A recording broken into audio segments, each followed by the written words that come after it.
Assalamualaikum warahmatullahi wabarakatuh. Pada hari ini kita akan melanjutkan materi perkuliahan kita dengan membahas masalah yang hampir sama dengan minggu lalu, yaitu transformator bagian kedua. Jadi kita akan melihat lebih detail tentang transformator, di mana kita akan membahas tentang transformator khusus, kemudian transformator 3 fasa, lalu minyak dan relay, Buchholz, konfigurasi transformator 3 fasa, dan paralel 2 transformator. Jadi seperti kita ketahui bahwa transformator itu merubah suatu tegangan AC dari tegangan tinggi ke rendah atau sebaliknya rendah ke tinggi Nah, untuk keperluan khusus seperti pengelasan pada saat kita mengelas, kita tentu menggunakan sumber adalah arus AC dari PLN. Tetapi supaya bisa timbul adanya panasnya sangat tinggi, timbul percikan api kita memerlukan sumber arus yang besar.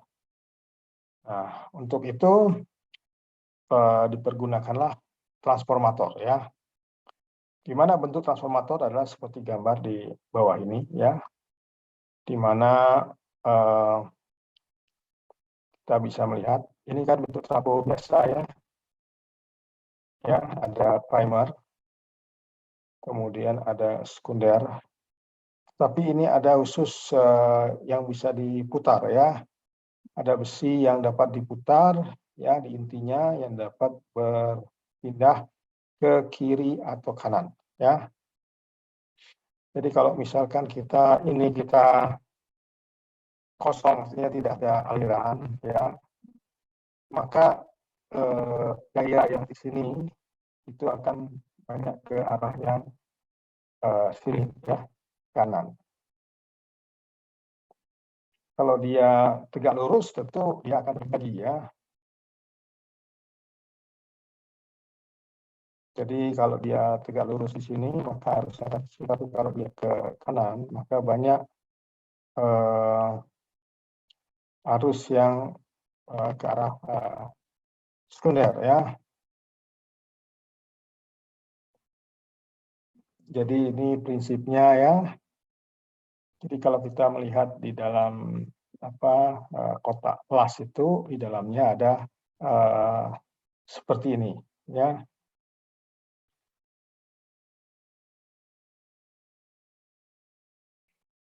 Nah, ini adalah trafo pengelasan Jadi trafo itu terjadi jika ada arus yang sangat besar Jadi ini ada besi yang bisa kita jepit Kemudian ada las. Nah, di sini ada elektroda. Elektroda itu yang nanti mencair ketika ketemu dengan seperti konsleting saja, konsleting listrik. Kalau ketemu positif dengan negatif maka ini akan menjadi panas. Nah, panas itulah yang disebut dengan ngelas Jadi arus yang diperlukan 150 ampere Untuk yang lebih tebal lagi tentu lebih tinggi arusnya Nah, karena tegangan di sini 230 volt, kemudian arusnya mungkin sekitar 1 ampere, kemudian di sini ada sekunder Sekunder itu arusnya cuma 70 volt Kemudian tegangannya 70 volt, maka di sini supaya sama kalau efisiensinya 1 misalkan, maka di sini arusnya harus tinggi supaya daya yang masuk sama dengan daya yang keluar. Jadi daya yang keluar ini karena tegangan rendah, maka dia harusnya yang akan naik Jadi di sini yang di bagian sekunder ini biasanya kawatnya lebih tebal dibanding bagian yang primer. Karena untuk dapat dilewati arus besar 150 ampere. Nah, jadi dengan adanya arus yang besar ini mengakibatkan kita bisa melelehkan elektroda, akhirnya bisa menjadi pengelasan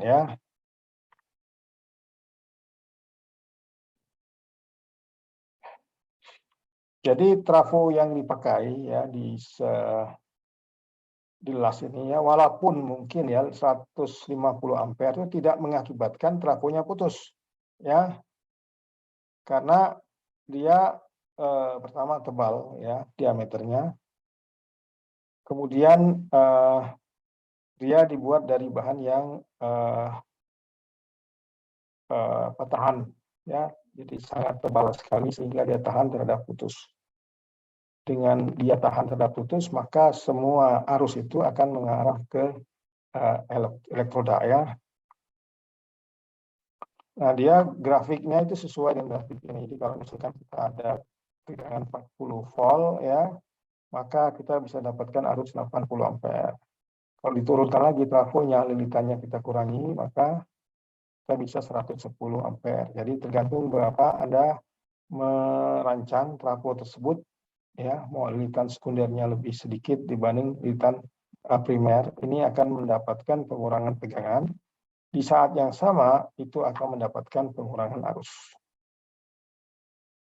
Nah, kemudian ya fungsi dari trafo ya, selain tadi kita sudah belajar trafo itu dia merubah tegangan ya, tegangan AC ya. Yang kedua adalah bisa dipakai untuk mengukur ya. Jadi di sini alat ukur untuk AC yang tegangannya sangat tinggi sekali yang tidak bisa kita ukur pakai voltmeter biasa ya.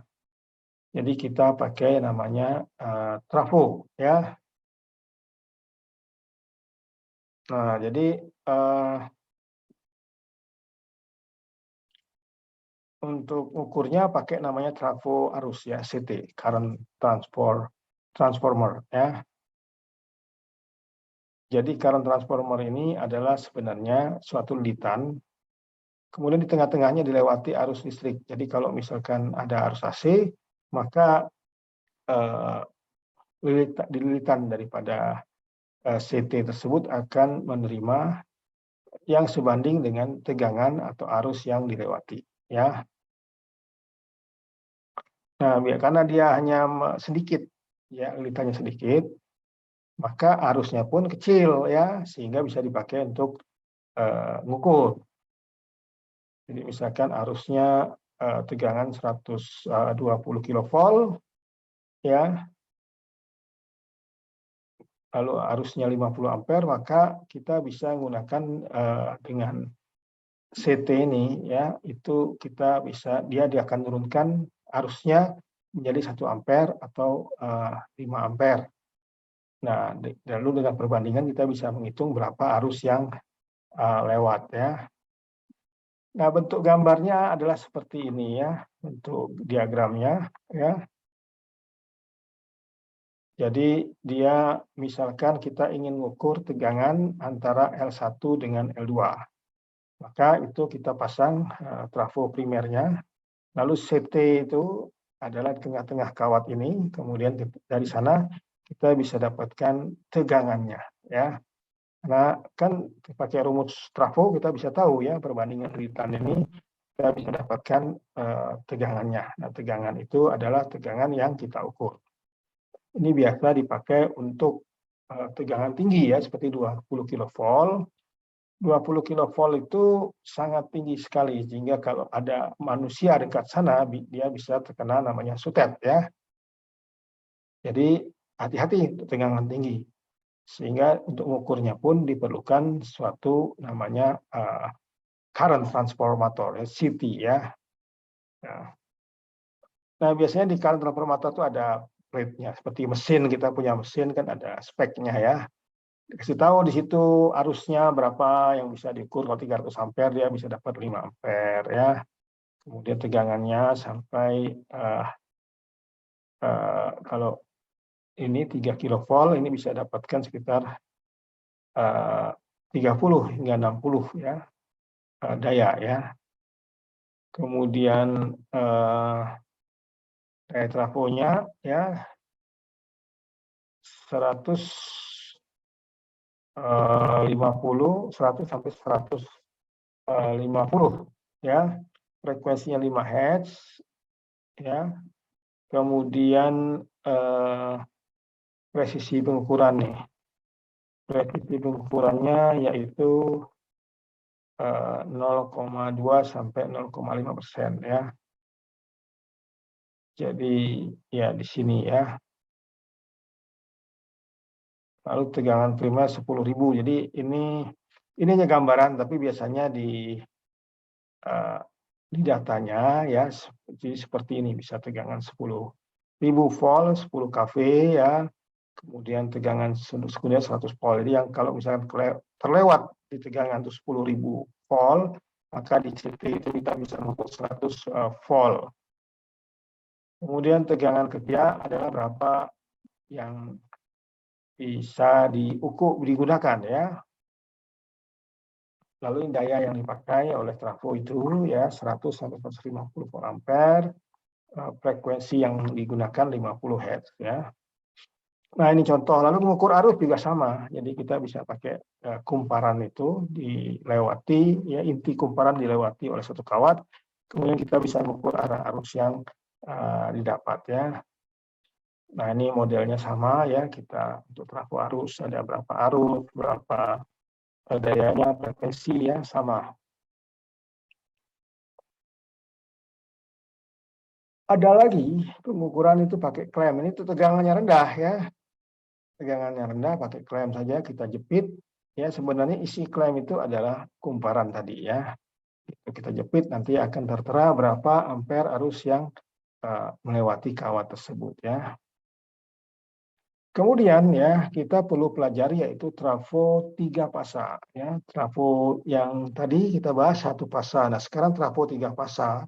Jadi secara bersamaan dia bisa mengubah tegangan listrik dan arus listrik dari 3 pasa menjadi 3 pasa yang lain ya. Nah, ini gimana konfigurasi ya sama, dia pakai besi juga, lalu ada lilitan primer 3 pasa, lalu ada lilitan sekunder 3 pasa ya. Nah, karena 3 pasa ini ada 2 macam pengkawatan, jadi ada delta, ada Y ya, Y ya, maka dia pun cara nyusunnya juga beragam ya. Lalu inti trafonya juga seperti ini ya. Jadi ini bagian primernya tengah, lalu bagian sekundernya ya, bisa seperti ini, bisa pakai seperti ini, bisa juga seperti ini ya. Nah, itu bagaimana bentuknya, bentuk-bentuk daripada inti itu juga tergantung bagaimana kita menghubungkan trafo-trafo ini. Ya, 3 pasang, ada yang dihubungkan seperti ini primernya ya, lalu sekundernya seperti ini ya. Juga primernya bisa hubungan bintang, sekundernya juga bintang sendiri ya. Nah, lalu trafo itu untuk tegangan tinggi itu kan dia trafo itu kan menggunakan materialnya kan tembaga ya. Walaupun tembaganya bagus, tapi kan tembaga itu memiliki tahanan ya, resistor. Ya, resistor itu kalau dilewati tegangan yang tinggi itu akan ada pembuangan daya ya. Sehingga dan juga untuk menghidupkan dan matikan relay ya, itu diperlukan trafo ya. Jadi trafo ini dia mengelola untuk tegangan yang sangat tinggi sehingga akan timbul panas. Kemudian panasnya itu bagaimana cara mengurangi ya, pertama kita kasih minyak ya, dikasih minyak relay ya. Dengan minyak ini dia akan didinginkan ya. Akan didinginkan, jadi dia akan, kalau misalkan minyak trafo berkurang, maka dia akan memutuskan rangkaian relaynya ya. Kemudian kalau panas ya, jadi ini kan ibaratnya kalau terjadi panas ya, maka akan muncul gas ya, karena minyak trafo ini akan menghasilkan gas ya. Jadi kalau dia terlalu panas, gasnya akan dihasilkan, kemudian akan membuat relaynya itu terputus sehingga tegangan tidak ada yang mengalir. Ya, ini kalau misalkan kita penggunaan trafo menjadi suatu relay bucol. Nah, ini konfigurasi 3 fasa, misalkan satu tegangannya 20 kV, kita ingin mengubah menjadi 400 volt, maka konfigurasi seperti ini ya. 3 fasa lawan 3 fasa. Ini juga sama kalau dia ingin delta dengan Y ya. Kemudian ya, untuk penggunaan trafo ini banyak sekali kalau kita lihat di PLN ya, di pinggir jalan, ada yang besar, ada yang bentuknya bulat ya. Nah, kemudian ketika ini tegangannya 3 fasa, lalu ada satu rumah memakai semua 3 fasa, ada yang fasa 1 dipakai, fasa 2 tidak dipakai, fasa 3 dipakai. Ini tidak setimbang ya, namanya tidak asimetris ya.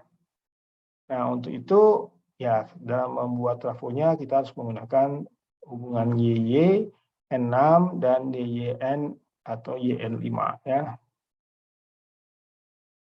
Nah, jadi ini kalau misalkan bebannya tidak sama, itu disebut asimetris, ya kita bisa pakai rangkaian seperti ini ya.